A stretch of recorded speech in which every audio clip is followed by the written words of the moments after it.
하나님 아버지 감사합니다. 오늘도 거룩한 주를 주셔서 주님의 말씀의 자리, 예배의 자리로 나오게 하여 주시고 다시금 주님의 음성 들을 수 있는 귀한 시간 허락하여 주시니 참으로 감사드립니다. 하나님 아버지, 이 시간 말씀이 선포될 때 성령 하나님께서 우리 한 사람 한 사람 가운데 함께 하여 주셔서 이 말씀 가운데서 우리 주님이 하시는 말씀 들리는 귀한 시간 허락하여 주시고 이 말씀을 통하여 우리의 심령이 회복되고 이 말씀을 통하여 주님 앞에 온전히 서는 우리 모두가 되게 하여 주옵소서. 말씀 전할 때 사람 생각 전하지 아니하게 하시고 오직 주님의 뜻만을 전할 수 있게 하여 주시며 하나님, 이 말씀 가운데 우리에게 꼭 필요한 말씀만 우리 가운데 새겨지는 귀한 시간 되게 하여 주옵소서. 우리 주 예수님의 이름으로 기도합니다. 아멘. 네, 오늘 말씀 제목은 주님 다시 오실 때까지입니다. 우리는 때때로 이런 질문을 듣거나 또 우리가 이런 질문들을 하곤 합니다. 하나님께서 살아계시다면 왜 이 땅에 이와 같은 비극과 슬픔이 이처럼 많을까요? 왜 하나님을 열심히 잘 믿는 사람들이 고난을 받고 왜 악한 사람들이 승승장구할까요?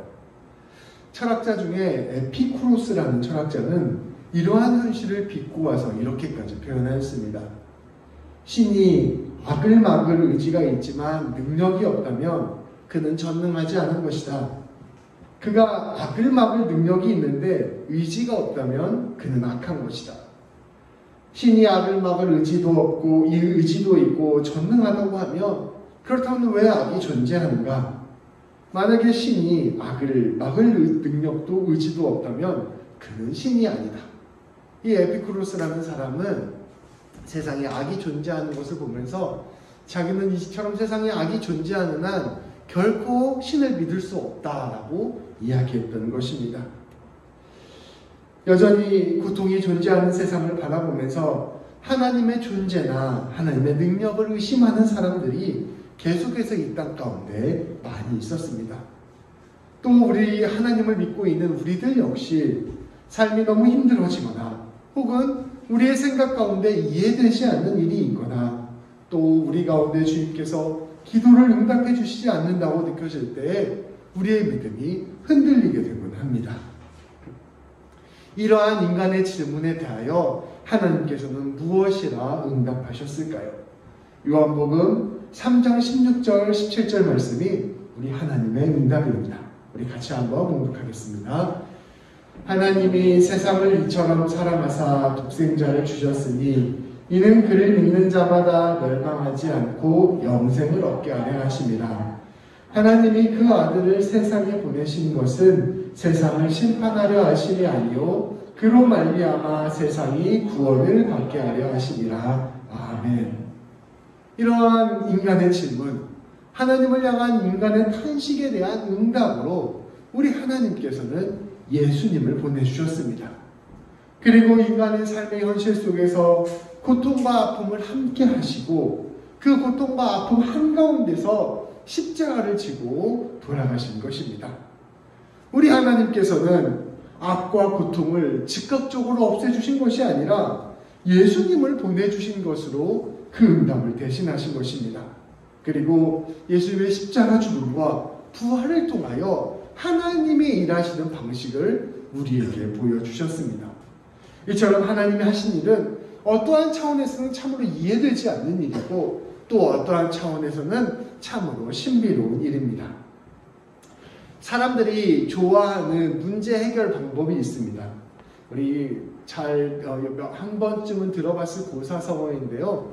쾌도람마입니다. 그냥 즉시 문제를 해결하는 것입니다. 이 쾌도람마라는 고사성어에는 유래가 있습니다. 옛날 중국의 한 왕이 자기 아들들에게 실뭉치, 이런 삼으로 만든 실뭉치를 던져주면서 이것을 풀어보아라 라고 명령을 내렸습니다. 근데 그 중에서 한 아들이 그것을 보더니 칼로 그 실뭉치를 잘라버린 것입니다. 그것을 손으로 이렇게 푼 것이 아니라 칼로 잘라버려서 단번에 문제를 해결하였다라는 데에서부터 이 고사성어가 유래되었습니다. 이것과 굉장히 비슷한 고사가 또 서양에도 있는데 우리가 잘 아는 알렉산더 대왕도 이렇게 문제를 해결한 적이 있습니다. 그런데 놀랍게도 이 쾌도남마라고 하는 고사성어는 역사 속에서 통치자가 백성을 참혹하게 다스리는 것을 뜻하는 고사성어였습니다. 그렇게 칼로 밧줄뭉치를 잘라서 왕의 마음에 들어서 훗날 그 아들이 실제로 왕이 되었습니다. 근데 그 왕이 재미로 사람을 죽일 만큼 아주 잔인한 왕이 되었기 때문입니다. 그래서 그의 방식이 결국은 공포 정치로 끝나게 된 것을 우리는 중국 역사를 통해서 알 수 있습니다. 우리 하나님께서 예수님을 통하여 인간의 모든 문제를 해결하시고자 하시는 방식은 하나님께서 원하시는 것이 심판이 아니라 구원이기 때문입니다. 만일 하나님께서 이 모든 악의 문제를 해결하겠다, 마치 밧줄을 잘라서 문제를 해결하듯 이 땅의 모든 죄악과 고통을 없애버리겠다 하셨다면 결국 모든 사람들은 심판대 위에 설 수밖에 없을 것입니다. 말씀은 하나님 앞에서 의로운 사람은 하나도 없으며 율법의 요구를 충족시킬 사람이 단 한 사람도 없다고 말하기 때문입니다. 이 말씀을 비추어 보지 않는다 하더라도 우리의 인생을 살아가다 보면 우리는 자연스럽게 알게 됩니다. 누군가에게 우리가 피해를 줄 때도 있고 또 누군가에게 우리가 피해를 받을 때도 있고, 이렇게 얽히고 설켜져서 우리 인간사가 굉장히 복잡하다는 것을 알게 됩니다. 이것을 단번에 문제를 해결하게 되다 보면 결국 따지고 들어가 보면 결국 우리 모두가 하나님의 심판대 앞에 설 수밖에 없게 된다는 것입니다. 그래서 하나님께서는 예수님을 통하여 한 사람 한 사람을 구원하시고 한 사람 한 사람을 변화시키는 방법을 선택하셨습니다. 우리 예수님의 보혈로 우리에게 용서를 가르쳐 주시고 우리 한 사람 한 사람에게 하나님의 사랑을 부어주셔서 우리의 마음을 변화시키시고 날마다 한 사람 한 사람을 주님 닮아가게 하심으로 이 세상을 변화시키고자 하신 것입니다. 우리 주님은 부활을 통하여 진정한 소망을 선포하시고 그리고 이 모든 것들을 통하여 최종적으로 완성될 하나님의 나라와 하나님의 정의와 사랑을 약속하여 주신 것입니다. 그러니까 우리가 보기에 하나님의 방식이 너무나 답답해 보이고 여전히 수많은 악이 존재하는 것처럼 보여서 하나님 도대체 언제 이 문제를 해결하십니까? 라고 질문할 수밖에 없지만 하나님께서는 하나님의 방식으로 이 문제를 하나씩 풀어가고 계시다는 것입니다. 그런데 사람들은 이와 같은 하나님의 방식을 쉽게 받아들이지도 못하고 이해하지도 못합니다. 고린도전서 1장 22절부터 24절까지 말씀은 이와 같이 선포합니다. 제가 봉독하겠습니다. 유대인은 표적을 구하고 헬라인은 지혜를 찾으나 우리는 십자가에 못 박힌 그리스도를 전하니 유대인에게는 거리끼는 것이요 이방인에게는 미련한 것이로되 오직 부르심을 받은 자들에게는 유대인이나 헬라인이나 그리스도는 하나님의 능력이요 하나님의 지혜니라. 아멘. 이 말씀을 보면 유대인들은 세상이 즉각적으로 변화하는 기적을 구하였습니다. 헬라인들은 세상을 완전히 뒤바꿀 만한 참된 지혜를 구하였습니다. 그러나 우리 그리스도인들은 이 세상을 바꾸고 이 세상을 구원하는 근본적인 능력과 지혜가 바로 십자가에 못 박힌 그리스도라라고 고백하는 사람들입니다. 그 길이 더디고 그 길이 어려울지라 할지라도 우리는 십자가 사랑과 은혜로 세상을 조금씩 바꾸어가는 사람들입니다. 이렇게 문제가 생겼을 때 그 문제를 즉각적으로 해결해서 그 사람에게 심판을 내리는 것은 굉장히 쉬운 일입니다. 그런데 그 사람의 내면을 바꾸고 그 사람의 심령을 뒤집어서 그 사람을 새롭게 하는 일은 참으로 어려운 길입니다. 우리 하나님께서는 그 새로운 길, 그 새로운 방법으로 우리 하나님의 일을 행하고자 하시는 것입니다. 그리스도인들은 이 예수 그리스도의 십자가 은혜와 용서, 사랑을 깨달은 사람들입니다. 어떻게 보면 이러한 세상을 향한 질문, 하나님을 향한 이 질문에 대한 응답이 바로 우리 그리스도인 한 사람인 것입니다. 이처럼 우리가 그리스도인이 되어서 하나님의 응답이 되려고 할 때, 하나님의 뜻을 드러내고 십자가의 길로 살려고 할 때 그 길이 쉽지 않은 길이라는 것을 오늘 말씀은 우리에게 선포해주고 있습니다. 하나님께서 이 세상을 바꾸시는 방식으로 한 사람 한 사람 그리스도인들을 세우셨는데 이 그리스도인들을 통하여 문제를 해결하는 방식이 참으로 고통스럽고 어려운 길이라는 거예요. 형솔아, 저로 가. 아빠, 그 나쁜 거 죄송합니다. 매주 오네요. 아빠, 나쁜 거 너무 쓰고 싶어. 자, 우리 오늘 말씀은 주님이 오시기 전 세상이 어떠한 세상인지를 우리에게 보여줍니다. 자, 말씀을 함께 봉독하도록 하겠습니다. 우리 3절부터 14절까지 말씀을 한 절씩 교독해서 읽겠습니다. 예수께서 감람산 위에 앉으셨을 때 제자들이 조용히 와서 이르되 우리에게 이르소서 어느 때에 이런 일이 있겠사오며 또 주의 임하심과 세상 끝에는 무슨 징조가 있사오리이까. 예수께서 대답하여 이르시되 너희가 사람의 미혹을 받지 않도록 주의하라. 많은 사람이 내 이름으로 와서 이르되 나는 그리스도라 하여 많은 사람을 미혹하리라.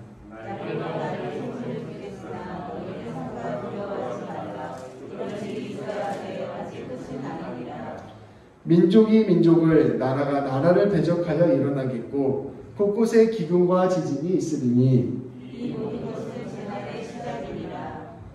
그때 사람들이 너희를 환난에 넘겨주겠으며 너희를 죽이리니 너희가 내 이름 때문에 모든 민족에게 미움을 받으리라. 그때 많은 사람이 실족하게 되어 서로 잡아먹고 서로 미워하겠으며 거짓 선지자가 많이 일어나 많은 사람을 미혹하겠으며 그러나 끝까지 견디는 자는 구원을 얻으리라. 이 천국 복음이 모든 민족에게 증언되기 위하여 온 세상에 전파되리니 그제야 끝이 오리라. 아멘.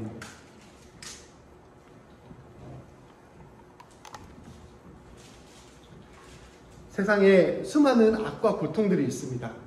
이 문제들을 하나님께서 해결하시기 위하여 예수님을 보내셨습니다. 그리고 그 예수님을 통하여 예수님을 아는 사람들, 그리스도인들을 한 사람 한 사람 세우셨습니다. 그리고 그 그리스도인들을 통하여 하나님께서는 이 세상 가운데 하나님의 뜻을 드러내시기 시작하셨습니다. 그리고 약속하시기를 이 그리스도의 복음이 온 땅에 전파될 때 예수님께서 다시 오셔서 이 땅 가운데 하나님의 나라를 완성하시겠다라고 약속하신 것입니다. 문제는 이 예수님이 다시 오시기 전까지 그리스도인의 삶이 순탄치 않다는 것입니다. 오늘 예수님께서는 그리스도인들이 하나님의 뜻에 따라서 이 악한 세상 가운데 하나님의 뜻을 드러내며 살아갈 때 어떠한 어려움을 겪게 될 것인지를 말씀하여 주고 계십니다. 이 말씀을 크게 4가지로 요약하면 이와 같이 말씀을 선포하고 있습니다. 거짓 메시아들이 와서 너희를 미혹할 것이다. 내가 구세주다, 내가 능력자다, 내가 왕이다 주장하는 이들이 나타나서 너희를 거짓된 길로 인도할 것이다. 이것은 우리가 어떤 통일교나 신천지나 이런 이단 교주들을 뜻하는 것이기도 하지만 동시에 내가 세상의 문제를 해결해 주겠다라고 생각하는 그런 것들로 자신을 드러내는 사람들을 뜻하기도 합니다. 이처럼 우리가 하나님께 집중하고 하나님을 바라보는 방식에서 비껴나서 헛된 것들에게 집중하게 하는 사람들이 계속해서 등장하게 된다는 것입니다. 아빠. 죄송합니다. 아빠. 아빠, 저 말기 죽었어요. 고마워. 와. 엄마가 와. 하나. 아니 아빠. 예배 중이잖아.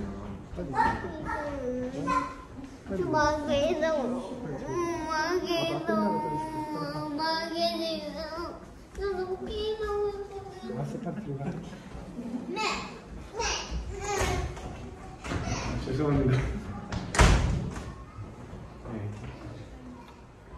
예수님이 오시기 전까지 세상 가운데 4가지로 특별히 나타날 수 있다는 것이죠. 첫 번째로는 이처럼 거짓 메시지를 가진 사람들, 거짓 메시아들이 들어와서 우리의 마음과 시선을 헛된 것으로 돌리는 사람들이 등장하게 된다는 것입니다.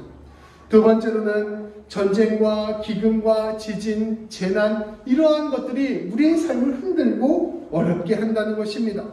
세 번째로는 예수 그리스도를 믿는 것 때문에 때로는 환난을 받고 죽임을 당하고 모든 곳에서 미움을 받게 된다는 것입니다. 네 번째로는 많은 사람들이 실족을 해서 믿음을 잃고 미워하며 사랑이 식어질 것이라는 것입니다.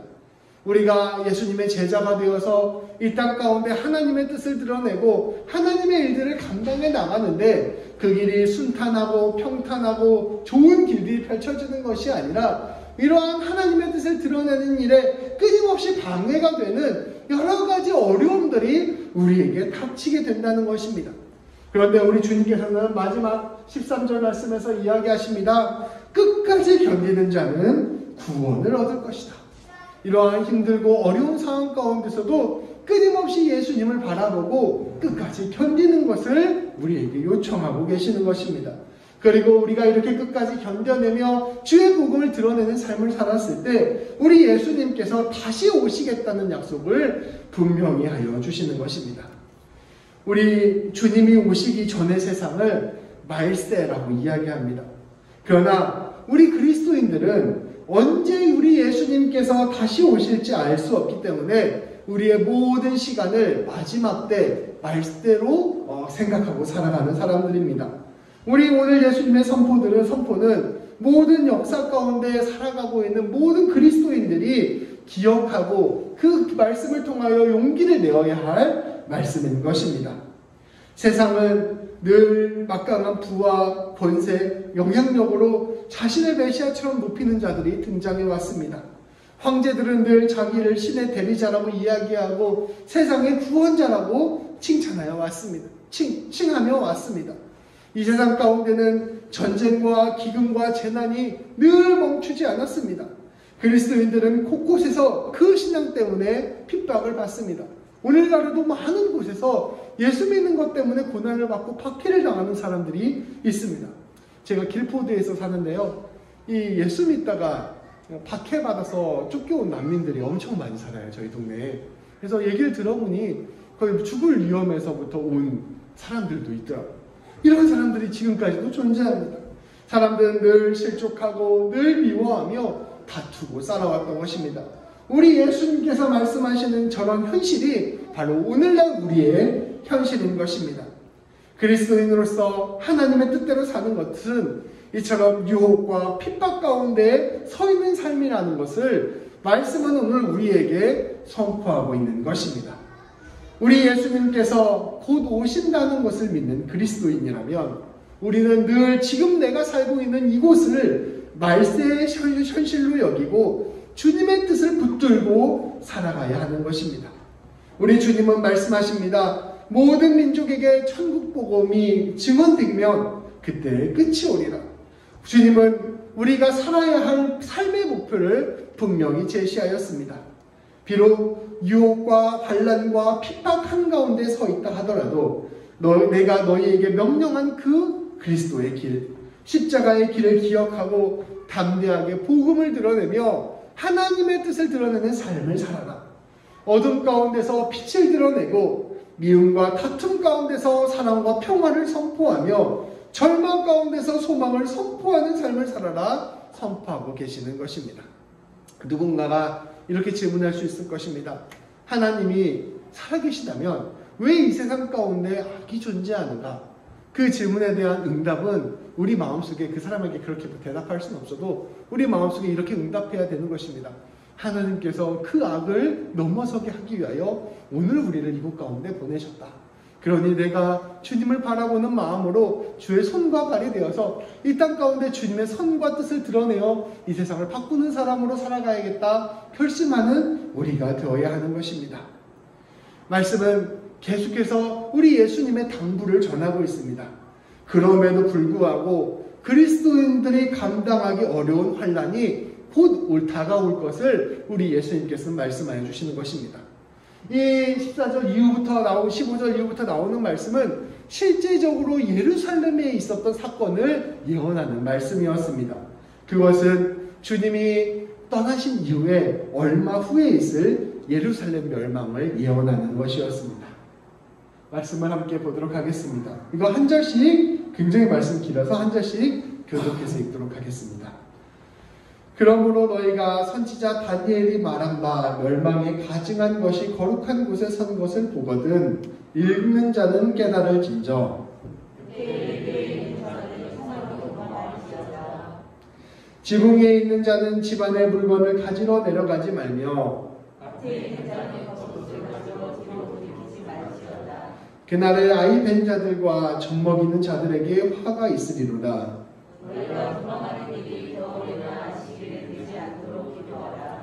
이는 그때 큰 환난이 있겠음이라. 창세로부터 지금까지 이런 환난이 없었고 후에도 없으리라.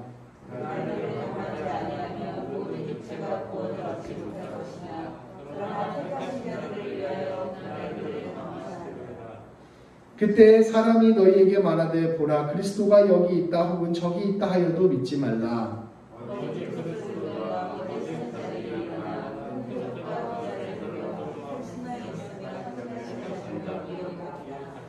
보라 내가 너희에게 미리 말하였노라.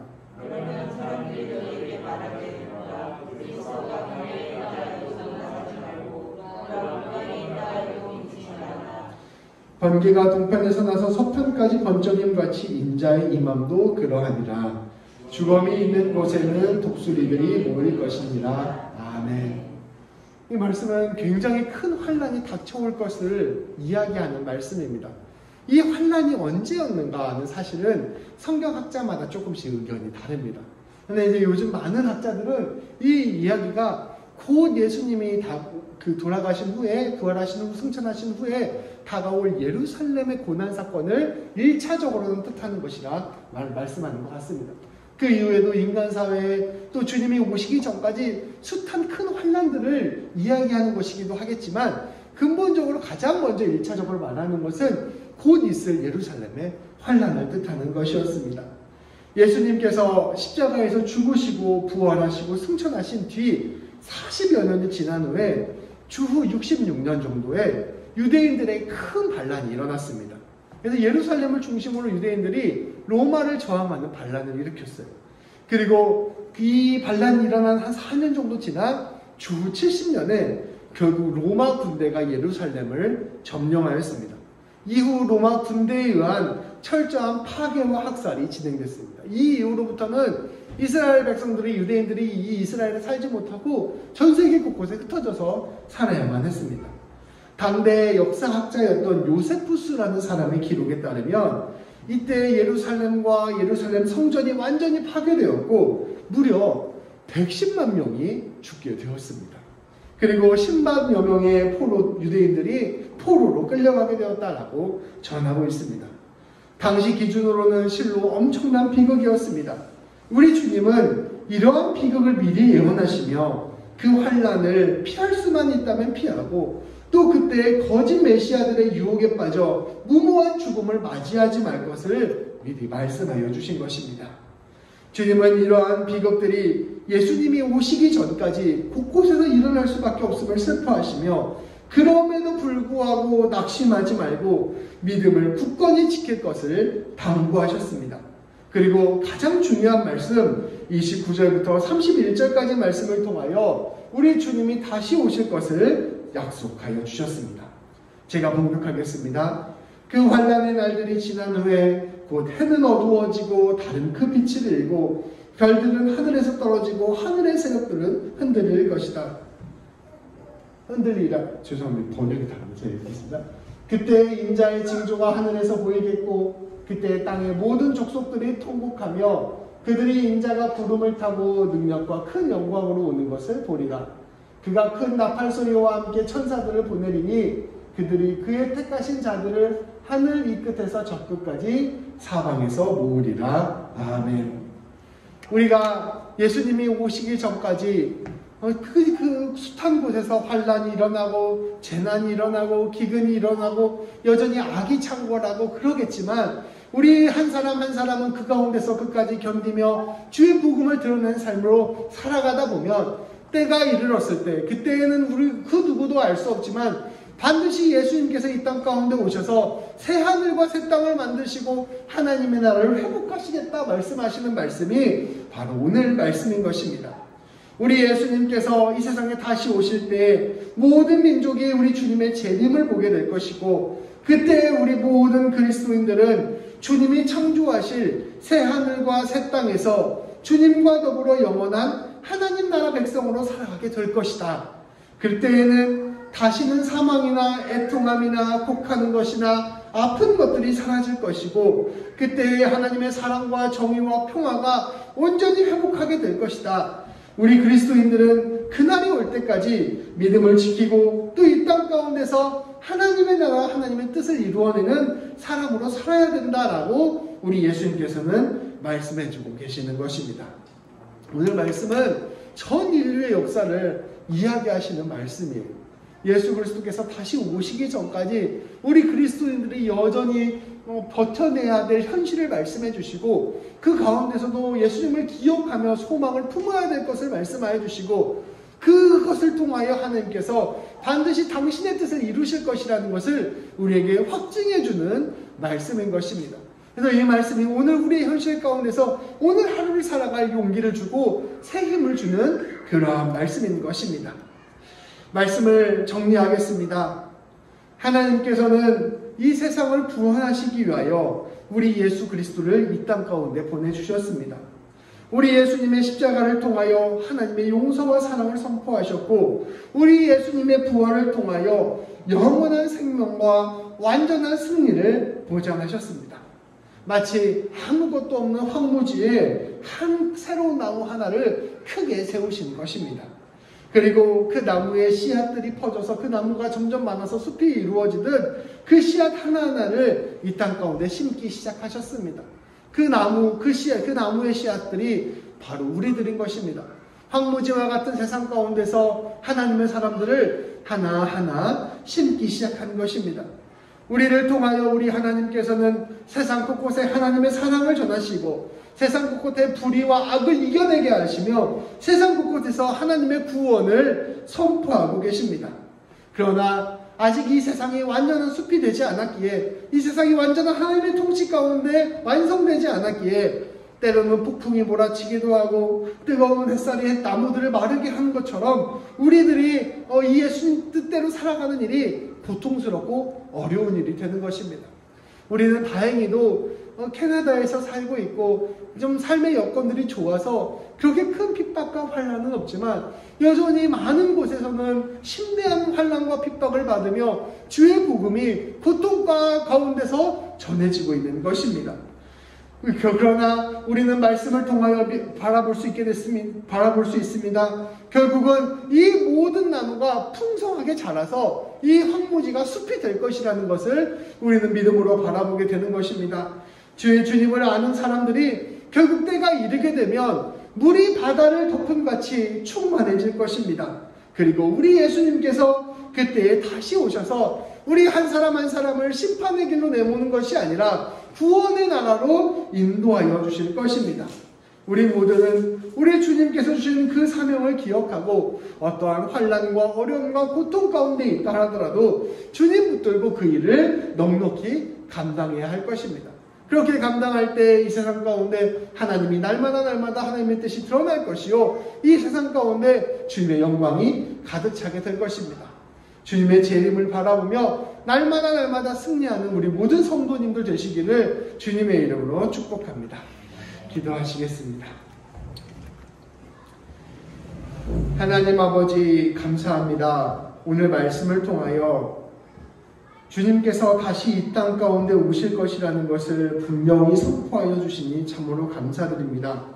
그러나 주님이 오시기 전까지 이 세상은 여전히 고난과 핍박이 존재하는 세상이요, 여전히 환난이 존재하는 세상이요, 유혹이 존재하는 세상임을 고백할 수밖에 없습니다.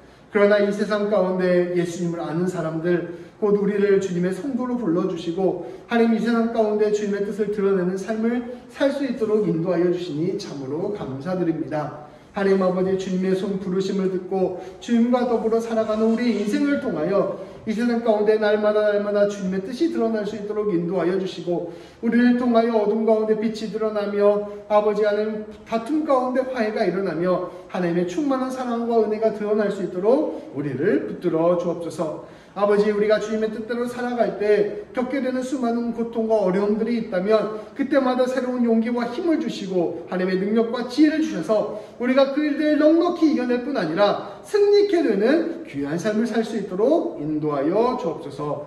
우리 주 예수님의 이름으로 기도합니다. 아멘.